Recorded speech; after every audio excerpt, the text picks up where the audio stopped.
ನಮಸ್ತೆ ವೀಕ್ಷಕರೇ, JBM kitchen ಫುಡ್ಗೆ ತಮ್ಮೆಲ್ಲರಿಗೂ ಸ್ವಾಗತ ಸುಸ್ವಾಗತ. ಯಾರೆಲ್ಲ ನಮ್ಮ ಚಾನಲ್ನ ನೋಡ್ತಾ ಇದ್ದೀರಾ ಅವರೆಲ್ಲರೂ ಕೂಡ ದಯವಿಟ್ಟು ಆದಷ್ಟು ಲೈಕ್ ಮಾಡಿ, ಶೇರ್ ಮಾಡಿ, ಸಬ್ಸ್ಕ್ರೈಬ್ ಮಾಡಿ. ನಾವು ಹಾಕೋ ಹೊಸ ಹೊಸ ರೆಸಿಪಿಗಳನ್ನು ನೋಡೋದ್ರಿಂದ ನಮಗೆ ನೀವು ಪ್ರೋತ್ಸಾಹಿಸಿದಂತಾಗುತ್ತೆ. ಹಾಗೆ ನಮಗೆ ಹೊಸ ಹೊಸ ರೆಸಿಪಿಗಳನ್ನು ಮಾಡೋದಕ್ಕೆ ಸ್ಫೂರ್ತಿ ಸಿಕ್ಕಂತಾಗುತ್ತೆ. ಜೈ ಕರ್ನಾಟಕ ಮಾತೆ. ನಮಸ್ತೆ ವೀಕ್ಷಕರೇ, ಇವತ್ತು ನಾನೊಂದು ವಿಶೇಷವಾದ ದೇವಸ್ಥಾನನ ನಿಮಗೆ ಪರಿಚಯಿಸಲು ಹೊರಟಿದ್ದೀನಿ. ಆ ದೇವಸ್ಥಾನದ ಹೆಸರೇ ಆದಿಶಕ್ತಿ ದೇವಸ್ಥಾನ. ಇದು ಗೊರಗುಂಟೆಪಾಳ್ಯ ಫ್ಲೈಓವರ್ ಇಂದ Parle-G factory toll, Nelamangala toll, ಅದಾದ ನಂತರ ಡಾಬಸ್ಪೇಟೆ ಫ್ಲೈಓವರ್ ಕೆಳಗಡೆ ಗೊರವನಹಳ್ಳಿ ಕೊರಟಗೆರೆ ರಸ್ತೆಗೆ ಹೋಗೋ ಮಾರ್ಗದಲ್ಲಿದೆ.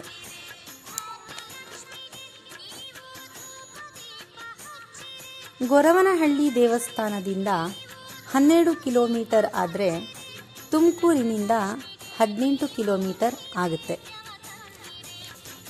ಹೋಗ್ತಾ ಹೋಗ್ತಾ ಸುತ್ತಮುತ್ತ ಒಂದು ಒಳ್ಳೆ ವಾತಾವರಣ ಇದೆ. ಒಳ್ಳೆ ಬೆಟ್ಟ ಗುಡ್ಡ ಎಲ್ಲದನ್ನೂ ನಾವು ಇದನ್ನು ನೋಡ್ಬೋದು. ಈ ಸನ್ನಿಧಿ ಇರುವುದು ಬೆಟ್ಟನಕುರಿಕೆ, ಗೊಲ್ಲರಹಟ್ಟಿ, ದೇವಲಾಪುರ ಅಂಚೆ, ತುಮಕೂರು. ಡಿಸ್ಕ್ರಿಪ್ಷನ್ನಲ್ಲಿ ದೇವಸ್ಥಾನದ ಲೊಕೇಶನ್, ಅಡ್ರೆಸ್ ಹಾಗೂ ಅರ್ಚಕರ ಫೋನ್ ನಂಬರ್ ಹಾಕಿರ್ತೀನಿ.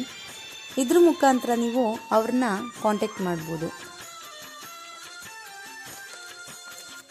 ಈ ದೇವಸ್ಥಾನದ ವಿಶೇಷವೇನೆಂದರೆ, ಇದು ಅರ್ಚಕರಾದ ರಾಮಲಿಂಗಪ್ಪನವರಿಗೆ ಆಗಾಗ ತಾಯಿ ಆದಿಶಕ್ತಿಯಮ್ಮ ಕನಸಿನಲ್ಲಿ ಬಂದು ನನ್ನನ್ನು ಕರ್ಕೊಂಡು ಹೋಗು ಅಂತ ಹೇಳ್ತಿರ್ತಾರೆ.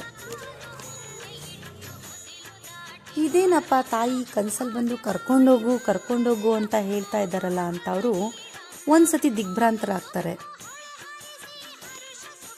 ತಮ್ಮ ಊರಿನ ಮುಖಂಡರೊಂದಿಗೆ ಚರ್ಚಿಸಿ ಒಂದಿನ ಕರೆದು ತರಲು ಬೆಟ್ಟಕ್ಕೆ ಹೊರಟ್ಬಿಡ್ತಾರೆ. ಇದಾದ ನಂತರ ತಾಯಿಗೆ ದೀಪದ ಹಾಗೂ ವಿಗ್ರಹದ ಮುಖಾಂತರ ಬೆಟ್ಟದಿಂದ ಕರೆತಂದು ಪ್ರತಿಷ್ಠಾಪಿಸ್ತಾರೆ. ಇವರೇ ಆದಿಶಕ್ತಿ ಅಮ್ಮನವರು. ಹೋಗ್ತಾ ಹೋಗ್ತಾ ದೊಡ್ಡ ತೆಂಗಿನ ಮರ, ಒಳ್ಳೆ ವಾತಾವರಣ ಸ್ನೇಹಿತರೆ. ಇಲ್ಲಿ ಹೋಗ್ತಾ ಹೋಗ್ತಾ ಹಸು ಕರು, ತುಂಬ ಒಳ್ಳೆ ಒಂದು ವಾತಾವರಣ ಇದು. ಇಲ್ಲಿ ಪ್ರತಿ ಅಮಾವಾಸ್ಯೆಗೆ ವಿಶೇಷವಾದ ಹೋಮ ಹಾಗೂ ವಿಶೇಷವಾದ ಪೂಜೆ ಇರುತ್ತೆ. ಇದಾದ ನಂತರ ಊಟದ ವ್ಯವಸ್ಥೆ ಸಹ ಇಲ್ಲಿರುತ್ತೆ. ಪ್ರತಿ ಮಂಗಳವಾರ, ಶುಕ್ರವಾರ, ಭಾನುವಾರ ಇಲ್ಲಿ ವಿಶೇಷವಾದ ಪೂಜೆ ಇರುತ್ತೆ. ನಾವು ಈ ದಿನ ಅಮಾವಾಸ್ಯೆ ಎಂದು ತಾಯಿಗೆ ಸೀರೆ ಮಡ್ಲಕ್ಕಿಯನ್ನು ಒಪ್ಸೋದಕ್ಕೆ ಅಂತ ಬಂದಿದ್ವಿ.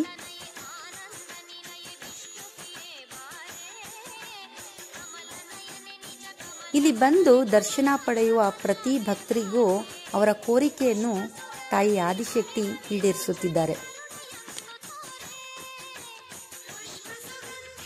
ಇದೊಂದು ವಿಶೇಷವಾದ ದೇವಸ್ಥಾನ ಎಂದೇ ಹೇಳಬಹುದು.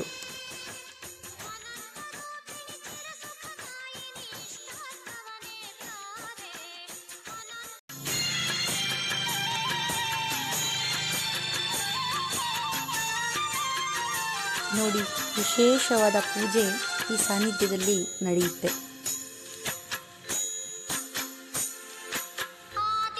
ಇಲ್ಲಿ ನಂಬಿ ಬಂದ ಎಲ್ಲ ಭಕ್ತರಿಗೂ ತಾಯಿ ಆದಿಶಕ್ತಿಯಮ್ಮ ಒಳ್ಳೇದು ಮಾಡ್ತಾ ಇದ್ದಾರೆ.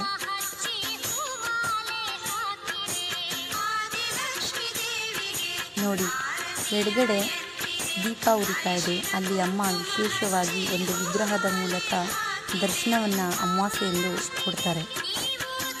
ನೀವು ಒಮ್ಮೆ ಈ ದೇವಸ್ಥಾನಕ್ಕೆ ಭೇಟಿ ಕೊಟ್ಟು ಈ ತಾಯಿಯ ಕೃಪೆಗೆ ಪಾತ್ರರಾಗಿ ನಿಮ್ಮೆಲ್ಲ ಕಷ್ಟಗಳನ್ನು ತಾಯಿ ಪರಿಹರಿಸಿಕೊಡ್ತಾರೆ.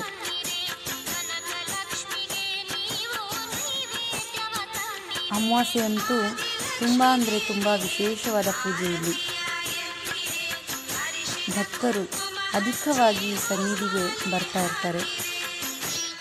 ನೋಡಿ ಅಮ್ಮನ ಅಲಂಕಾರ ಎಷ್ಟು ಚೆನ್ನಾಗಿದೆ. ಅಮ್ಮ ಪೂರ್ತಿ ಹೂವಿನ ಅಲಂಕಾರದಲ್ಲೇ ಇದ್ದಾರೆ. ನಂಬಿ ಹೋಗಿ ನಿಮ್ಮೆಲ್ಲರೂ ಕಷ್ಟನೂ ಪರಿಹಾರ ಮಾಡಿಕೊಡ್ತಾರೆ ಈ ತಾಯಿ.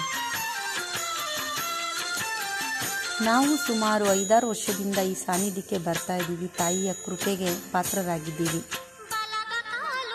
ನೋಡಿ ಎಷ್ಟು ಚೆನ್ನಾಗಿ, ಎಷ್ಟು ಹೂವಿನ ಅಲಂಕಾರದಿಂದ ಅಮ್ಮ ವಿಜೃಂಭಿಸುತ್ತಿದ್ದಾರೆ.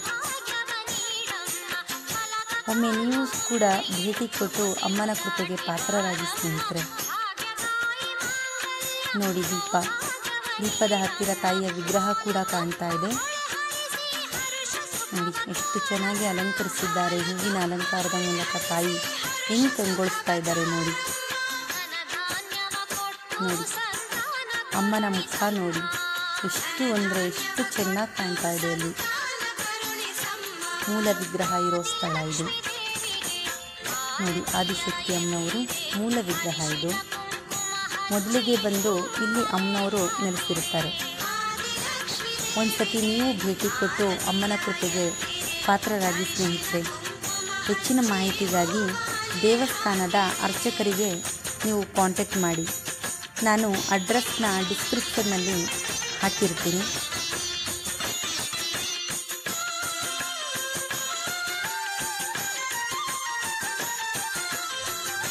ನೋಡಿ ಇದೇ ಹೋಮ. ಅಮಾವಾಸ್ಯೆಗೆ ಇದು ವಿಶೇಷವಾದ ಹೋಮ. ಇಲ್ಲಿ ಅಮಾವಾಸ್ಯೆಗೆ ಪ್ರತಿ ಅಮಾವಾಸ್ಯೆಗೆ ವಿಶೇಷವಾದ ಹೋಮ ನಡೀತಿರುತ್ತೆ. ಹೋಮ ಆದ ನಂತರ ಊಟದ ವ್ಯವಸ್ಥೆ ಕೂಡ ಇಲ್ಲಿದೆ. ಬಂದ ಭಕ್ತರು ಹೋಮದಲ್ಲಿ ಪಾಲ್ಗೊಂಡು ಊಟ ಸಹ ಮಾಡಿಕೊಂಡು ಹೋಗ್ಬೋದು. ಮತ್ತೊಂದು ವಿಡಿಯೋದಲ್ಲಿ ನಾನು ಭೇಟಿ ಆಗ್ತೀನಿ ಸ್ನೇಹಿತರೆ. ಧನ್ಯವಾದಗಳು.